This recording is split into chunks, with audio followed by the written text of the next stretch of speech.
I will take a few minutes of time to summarize what we have done so far.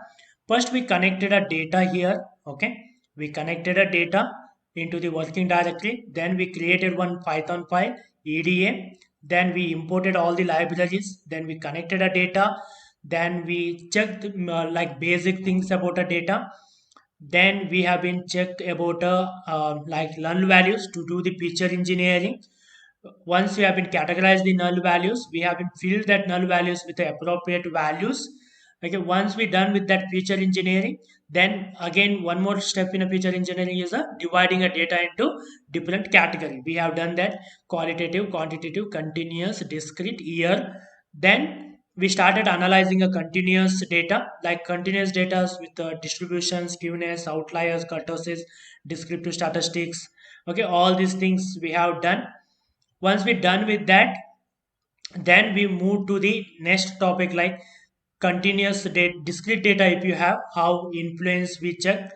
Then qualitative data, then how to check the influence. Okay, once we done year data, how this influence and correlation between them, and using a correlation for the feature selection.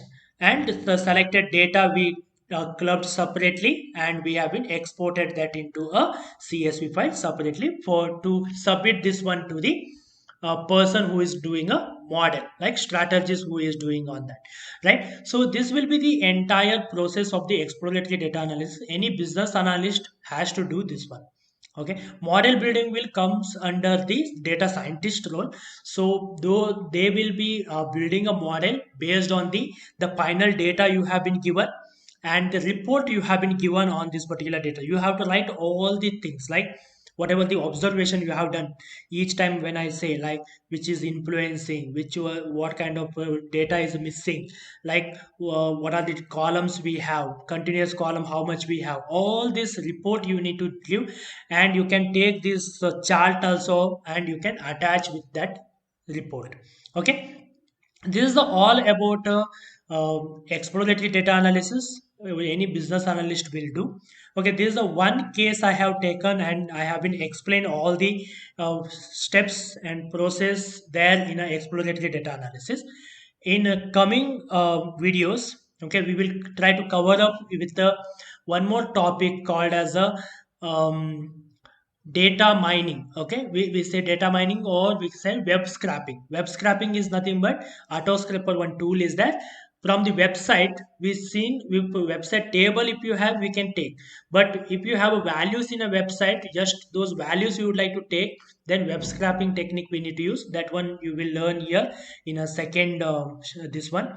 And finance data we have taken to work on like how finance data will be used, like how can we melt them, how to use a pivot table, how to use a charting for the data which is there in a finance, which is there in a um, financial terms. Okay, these things we have done here by using a finance data set. And these are the excel connections, how to do a connection with the excel.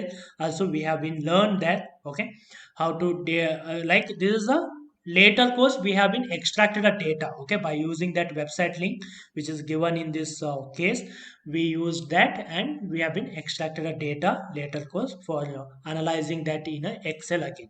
So these things we will analyze in a coming sessions. Okay, then we will move forward with some other topics related to the exploratory data analysis. Okay, so far you have learned all the points which are coming under a exploratory data analysis or business analytics. It is okay. The later days you can try learning a machine learning, deep learning, NLP models once you thorough with these topics. Thank you.